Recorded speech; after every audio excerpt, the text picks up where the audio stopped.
ఓం శ్రీ మహాగణాధిపతయే నమః. శ్రీమాత్రే నమః.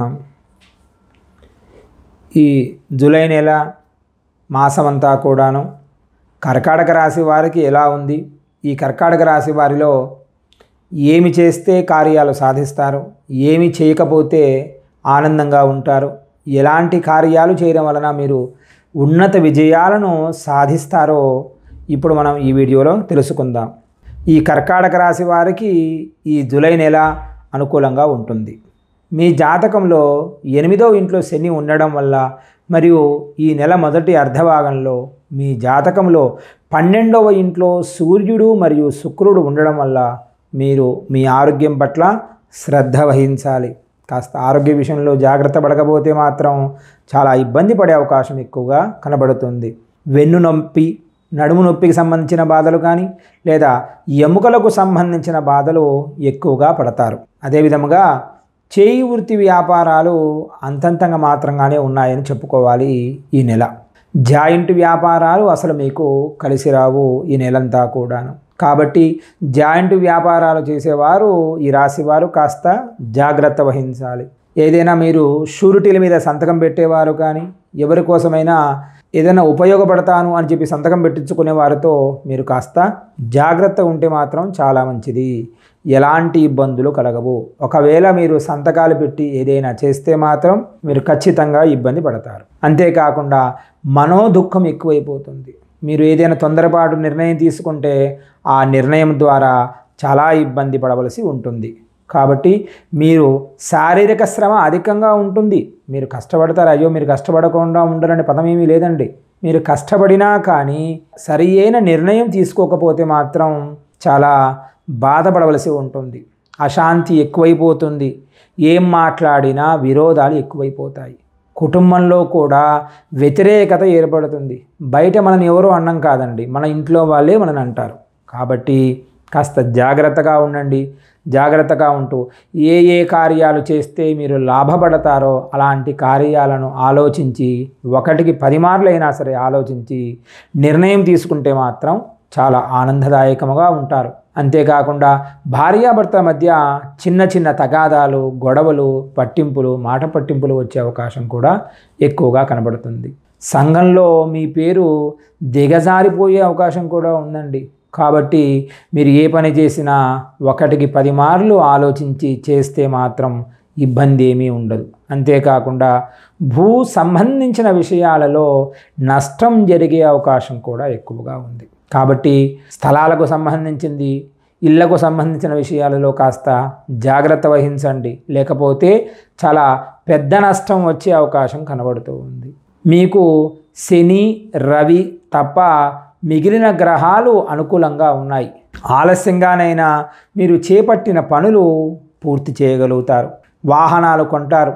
ఎలక్ట్రిక్ వాహనాలు కానీ, మామూలు వాహనాలు కానీ, నూతన వాహనాలు కొనే అవకాశం ఎక్కువగా కనబడుతుంది. కెరీర్ పాయింట్ విషయానికి వస్తే ఈ మాసం అంతా కూడాను మీకు అనుకూలంగా ఉంటుంది. కాకపోతే ఇందాక చెప్పిన విధముగా జాగ్రత్తగా వహించి ఏ పని చేస్తున్నామని చెప్పి ఆలోచించి చేస్తే మాత్రం సరియగు మాసం అవుతుంది మీకు ఈ జూలై నెల.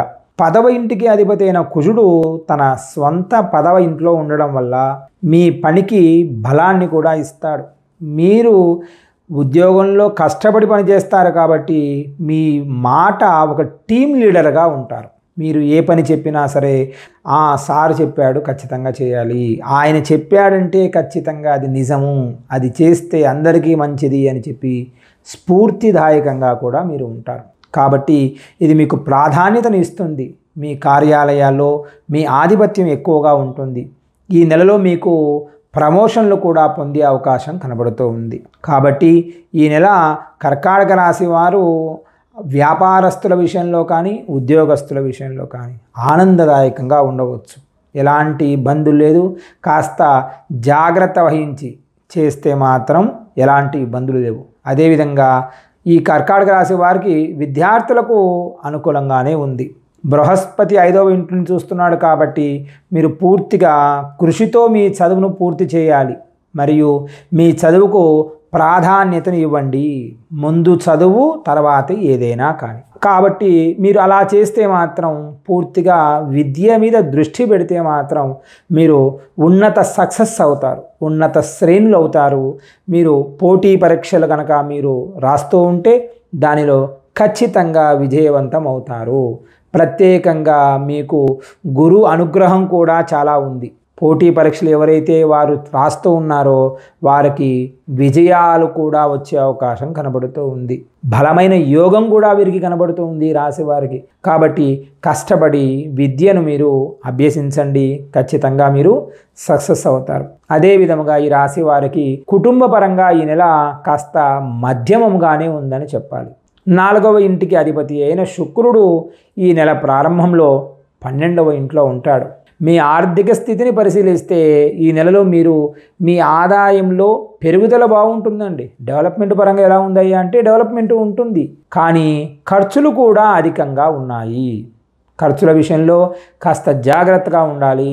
అన్నిటికంటే మొట్టమొదటిది నెల ప్రారంభంలో శుక్రుడు మరియు సూర్యుడు కలిసి 12వ ఇంట్లో ఉండడం వలన మీ ఖర్చులు అధికంగా వేగవంతమైపోతాయి. అయ్యో ఇది మొన్నే ఖర్చు పెట్టాను కదా, మళ్ళీ వచ్చింది ఏమిట్రా ఈ ఖర్చు అన్నట్టుగా ఆలోచిస్తూ ఉండగానే డబ్బులు అయిపోయే అవకాశం కూడా ఎక్కువగా కనబడుతుంది. ఆదాయం కంటే ఎక్కువగా ఖర్చులే మీకు ఎక్కువగా కనబడుతున్నాయి. కాబట్టి కాస్త ఖర్చులను నియంత్రించుకోవడానికి మీరు ఏదైనా ప్రయత్నాలు చేయండి. తద్వారా మీరు ఇబ్బంది మాత్రం దూరం అయిపోతారు.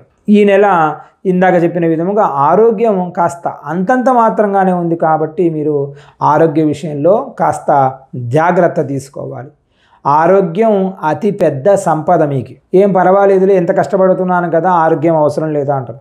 కాదండి, ఆరోగ్యం ఉంటే అన్నీ ఉన్నట్టే. కాబట్టి ఆరోగ్యం మీద శ్రద్ధ వహించండి. తద్వారా మీరు సంపాదించిన ధనమునకు ఇది, ఎందుకంటే ఆరోగ్యం బాగాలేకపోతే మనం ఎన్ని చేస్తే ఏమిటండి లాభం. కాబట్టి ఆరోగ్యం మీద శ్రద్ధ పెట్టండి. కాస్త సాయంత్రం పూట కానీ ఉదయం పూట కానీ శరీరాన్ని శ్రమ పడే విధంగా చేయండి. అంటే వాకింగ్లు కానీ లేకపోతే యోగా కానీ అలాంటివి చేస్తే మాత్రం మీరు ఆనందంగా ఉంటారు. అంతేకాకుండా మీకు అవకాశం ఉంటే ప్రతి శనివారము శని చాలీసా చదవండి లేదా హనుమాన్ చాలీసా పారాయణం చేయండి. తద్వారా ఈ రాశి వారికి ఎలాంటి గ్రహ బాధలు రావు. ఒకవేళ గ్రహ బాధలు వస్తే తొలగించడానికి ఆ హనుమత్ స్వామి వారు మీ పక్కనే ఉంటాడు. ఎందుకంటే మనోజవం మారుతుల్య వేగం జితేంద్రియం బుద్ధిమతాం వరిష్టం. మీ బుద్ధిని మార్చడానికి ఆంజనేయ స్వామి వారు మీకు తోడే ఉంటాడు. కాబట్టి అవకాశం ఉంటే ప్రతిరోజు లేదా శనివార మంగళవారాలు హనుమాన్ చాలీసా పారాయణం చేయండి. తద్వారా మీరు ఈ నెల ఎలాంటి ఇబ్బందులు లేకుండా సక్సెస్ అయ్యే అవకాశం ఎక్కువగా కనబడుతుంది. కాబట్టి రాశివారు ఈ చెప్పిన నియమ నిబంధనలు పాటిస్తూ హనుమాన్ చాలీసా ఒకటి శని చాలీసా పారాయణం చేస్తూ అందరూ కూడా ఆనందంగా ఉంటూ లక్ష్మీనారాయణ అనుగ్రహం కూడా పొందండి. అందరూ కూడా ఆనందంగా ఉండాలని కోరుకుంటూ మీ శ్రీకాంత్ శర్మ. మంగళం మహత్. స్వస్తి.